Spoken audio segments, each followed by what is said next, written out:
Assalamun aleykum, yaxşılara, cayırlara, sözümü deyirəm bütün hərbiçilərə, əskərlərə. Allahdan diləyim odur, qorusun sizi Allah tala, Azərbaycan fəxrisiz, əskərlərsiz, ey Allah.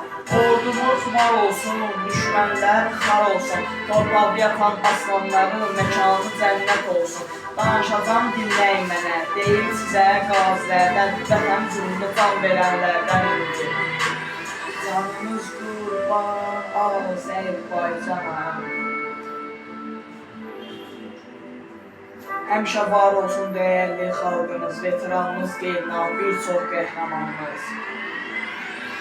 Canımız qurban Azərbaycana, qan yataşımız bütün hərbiçilərin alda. Qurban olun Türkün gücünə min dəfə ey Allah. Torpaqlar işğal oldu, ya Qarabağ, ya Qarabağ.